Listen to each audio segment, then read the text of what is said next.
Hello viewers, welcome back to my vlog. ಇದು ಥರ್ಸ್ಡೇಯ vlog ಆಗಿರುತ್ತೆ. ಥರ್ಸ್ಡೇ ಈವ್ನಿಂಗಿಂದ ಈ ವ್ಲಾಗ್ನ ಮಾಡ್ತಾ ಇದ್ದೀನಿ. ಸೊ ಇವಾಗ ನಾವು ರಾಯರ ಮಠಕ್ಕೆ ಹೋಗ್ತಾ ಇದ್ದೀವಿ. ಸೊ ನಾವು ಲಾಸ್ಟ್ ವೀಕು ಮಂತ್ರಾಲಯಕ್ಕೆ ಹೋಗಿದ್ವಿ. ಮಂತ್ರಾಲಯಕ್ಕೆ ಹೋಗಿ ಬಂದು ಆದಮೇಲೆ ನಾವು ಇದೇ ಫಸ್ಟು ಮತ್ತೆ ನಾವು ನಮ್ಮ ಮನೆ ಹತ್ರ ಇರುವಂಥ ರಾಯರ ಮಠಕ್ಕೆ ಹೋಗ್ತಾ ಇರೋದು. ಸೊ ಇವಾಗ ಮನೇಲಿ ನಮ್ಮ ಚಂದನ ಪೂಜೆ ಮಾಡ್ತಾ ಇದ್ದಾಳೆ. ಇವಾಗ ಪೂಜೆ ಮುಗಿಸ್ಕೊಂಡು ನಾವೀಗ ರಾಯರ ಮಠಕ್ಕೆ ಹೋಗ್ತಾ ಇದ್ದೀವಿ.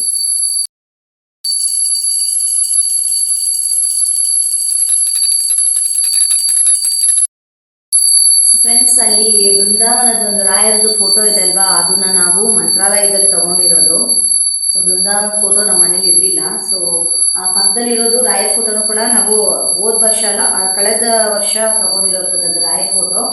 ಸೊ ಇದು ನಾವು ಮೊನ್ನೆ ಹೋದಾಗ ತಗೊಂಡಿರೋದು ಬೃಂದಾವನದ ರಾಯರ ಫೋಟೋ. ನಾನು ತೋರಿಸ್ತೀನಿ ನೋಡಿ ಇವಾಗ ನಿಮಗೆ. ಸೊ ಫ್ರೆಂಡ್ಸ್, ಇದು ಬೃಂದಾವನದ ಫೋಟೋ ಇದೆಲ್ಲ ರಾಯರ ಫೋಟೋ. ಇದನ್ನು ನಾವು ಮೊನ್ನೆ ಲಾಸ್ಟ್ ವೀಕು ಮಂತ್ರಾಲಯಕ್ಕೆ ಹೋದಾಗ ತೊಗೊಂಡು ಬಂದಿರೋದು. ಎಷ್ಟು ಚೆನ್ನಾಗಿ ಕಾಣಿಸ್ತಾ ಇದೆ. ನನಗೆ ಕಳೆದ ವರ್ಷನೂ ತೊಗೋಬೇಕಂತಿತ್ತು. ಅಂದರೆ ನಾವು 2 ವರ್ಷದ ಹಿಂದೆ ಹೋಗಿದ್ವಲ್ಲ, ಅವಾಗೂ ಕೂಡ ತೊಗೋಬೇಕು ಅಂತಿತ್ತು, ತೊಗೊಳಕ್ಕಾಗಿರಲಿಲ್ಲ. ಸೊ ಇದು ನೋಡಿದ ತಕ್ಷಣ ನಂಗೆ ತೊಗೋಬೇಕು ಅಂತ ಅನ್ನಿಸ್ತು. ಸೊ ಅದಕ್ಕೆ ತೊಗೊಂಡಿದ್ದೀನಿ. ನೋಡಿ ಎಷ್ಟು ಚೆನ್ನಾಗಿದೆ. ಮಂತ್ರಾಲಯಕ್ಕೆ ಯಾವಾಗಲೂ ನಾವು ಹೋಗೋದಕ್ಕಾಗೋದಿಲ್ಲ ಅಲ್ವಾ. ಅದಕ್ಕೆ ನೋಡ್ತಾ ಇದ್ದರೆ ನನಗೇನೋ ಸ್ವಲ್ಪ ಮಂತ್ರಾಲಯದಲ್ಲಿರೋ ರಾಯರನ್ನ ನೋಡ್ದಂಗೆ ಆಗುತ್ತೆ. ಸೊ ಅದಕ್ಕೋಸ್ಕರ ಇದನ್ನ ತೊಗೊಂಬಂದಿದ್ದೀವಿ. ಸೊ ಇವಾಗ ಪೂಜೆ ಎಲ್ಲ ಆಯಿತು. ಇನ್ನೇನಿವಾಗ ನಾವು ರಾಯರ ಮಠಕ್ಕೆ ಹೊರಡ್ತಾ ಇದ್ದೀವಿ. ಹೋಗೋಣ, ತತ್ವದರ್ಶನ ಹೋಗೋಣ. ಹೋಗೋಣ ನೋಡಿ, ನನ್ನ ಪಾಪ ಆಲ್ರೆಡಿ ಬ್ಯಾಗೆಲ್ಲ ಹಾಕ್ಕೊಂಡು ನಿಂತ್ಕೊಂಡಿದ್ದಾಳೆ ರೆಡಿಯಾಗಿ. ಅವಳಿಗೆ ರಾಯರ ಮಠಕ್ಕೆ ಹೋಗೋದಂದ್ರೆ ತುಂಬ ಇಷ್ಟ ಅಲ್ವಾ. ಹೋಗೋಣ ತತ್ವದೇವಸ್ಥಾನಕ್ಕೆ. ಓಕೆ, ಹೋಗೋಣ ಬಾ. ಆ್ಯಂಡ್ ಹಾಗೆ ಫ್ರೆಂಡ್ಸ್, ಇವಾಗ ನಾವು ಬ್ಯಾಂಗಲ್ ಸ್ಟೋರಿಗೆ ಬಂದಿದ್ದೀವಿ. ಸ್ವಲ್ಪ ಐಟಮ್ಸ್ನ ತೊಗೊಳ್ಳೋದಿತ್ತು. ನಮ್ಮ ಚಂದನಂಗೆ ಇಯರಿಂಗ್ಸ್ ತೊಗೊಳ್ಳೋದಿತ್ತು. ಸೊ ಇಲ್ಲಿ ಮನೆ ಹತ್ರನೇ ಇರುವಂಥ ಒಂದು ಬ್ಯಾಂಗಲ್ ಸ್ಟೋರಿಗೆ ಬಂದಿದ್ದೀವಿ. ಸೊ ಇಲ್ಲಿ ಮುಗಿಸ್ಕೊಂಡು ನಾವು ಮತ್ತೆ ಇವಾಗ ನಾವು ರಾಯರ ಮಠಕ್ಕೆ ಹೋಗಬೇಕು.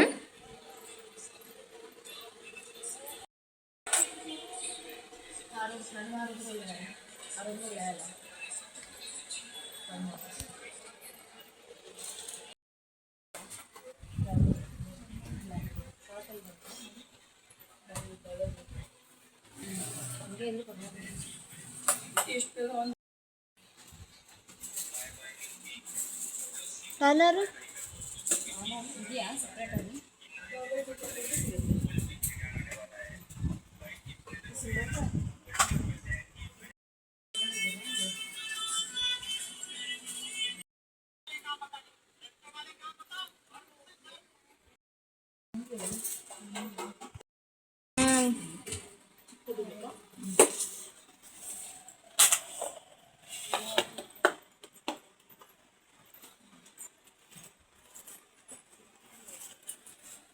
ಅದು ರೌಂಡ್ ಇರೋದು ತಗೋ. ಗುಂಡಿ ತೊಗೊಂಡಿದ್ದೆ ಲಾಸ್ಟ್ ಟೈಮ್, ಅದಿರಲ್ಲ ಅನಿಸುತ್ತೆ. ಇದೆಷ್ಟು ರೀ? ಎಷ್ಟು ಬನ್ನಿ? 120.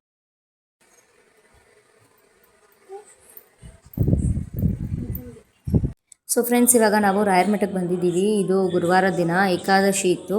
ಸೊ ಇವತ್ತು ರಾಯರಿಗೆ ಯಾವುದೇ ಥರ ಅಲಂಕಾರ ಮತ್ತು ಮಂತ್ರಾಕ್ಷತೆ ಏನೂ ಇರಲ್ಲ, ಜಸ್ಟ್ ತೀರ್ಥ ಮಾತ್ರ ಕೊಡ್ತಾರೆ. So compare to every week ಈ ವೀಕು ಸ್ವಲ್ಪ ರಶ್ಶು ಕಡಿಮೆನೇ ಇತ್ತು, ಜನ ತುಂಬಾ ಕಡಿಮೆ ಇದ್ದರು. ಸೊ ರಾಯರ ಮಠ ಮುಗಿಸ್ಕೊಂಡು ಇನ್ನೇನು ನಾವು ಇವಾಗ ದರ್ಶನ ಎಲ್ಲ ಮುಗಿಸ್ಕೊಂಡು ಇನ್ನೇನು ಮಹಾಮಂಗಳಾರತಿ ಮಾಡ್ತಾರೆ. ಸೊ ಮಹಾಮಂಗಳಾರತಿನ ಮುಗಿಸ್ಕೊಂಡು ನಾವಿನ್ನೇನು ಮನೆ ಕಡೆ ಹೊರಡಬೇಕು.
ಜಸ್ಟ್ ಇವಾಗಷ್ಟೇ ರಾಯರ ಮಠದಿಂದ ಮನೆಗೆ ಬಂದ್ವಿ.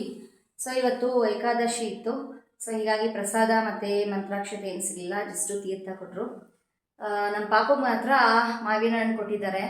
ಯಾರು ಕೊಟ್ಟಿದ್ದು ನಿಮಗೆ ಮಾವಿನ ಹಣ್ಣು? ಮಾಮ ಕೊಟ್ರಾ? ಹೌದಾ, ಅದೇ ಯಾರು ಕೊಟ್ಟಿದ್ದು? ಆ ಮ್ಯಾಂಗೋ ಯಾರು ಕೊಟ್ಟಿದ್ದು ಮಾವಿನ ಹಣ್ಣು? ಹೌದಾ, ತಿಂತೀಯಾ? ಫ್ರೆಂಡ್ಸ್, ನಮ್ಮ ಪಾಪಗೆ ಮಾತ್ರ ಯಾವಾಗಲೂ ಮಠಕ್ಕೆ ಹೋದಾಗ ಯಾವಾಗ್ಲೂ ಹಣ್ಣು ಕೊಡ್ತಾರೆ. ಸೊ ಕಟ್ ಮಾಡ್ಕೊಂಡು ತಿಂತಾಳೆ ಅಂತ ನಮ್ಮ ಪಾಪ. ಹೌದಾ, ಕಟ್ ಮಾಡ್ಕೊಡ್ಲಾ? ಓಕೆ. ಸೊ ಫ್ರೆಂಡ್ಸ್, ಇದಾಗಿತ್ತು ಇವತ್ತಿನ ಥರ್ಸ್ಡೇ ಈವ್ನಿಂಗ್ ವ್ಲಾಗ್. ಸೊ ಹಂಗೆ ಸ್ವಲ್ಪ ಬ್ಯಾಂಗಲ್ ಸ್ಟೋರ್ಗೆ ಹೋಗ್ಬಿಟ್ಟು ಅದೇ ಒಂದು ಕ್ಲಿಪ್ಪು ಮತ್ತು ಒಂದು ಸ್ವಲ್ಪ ಸ್ಟಿಕ್ಕರ್ಸ್ ಅಷ್ಟೇ ತೊಗೊಂಡು ಬಂದಿದ್ದು.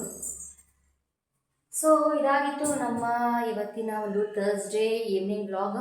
ಸೊ ಇವತ್ತನ ಈ ಒಂದು ವಿಡಿಯೋನ ಇಲ್ಲಿಗೆ ಎಂಡ್ ಮಾಡ್ತಾ ಇದ್ದೀನಿ.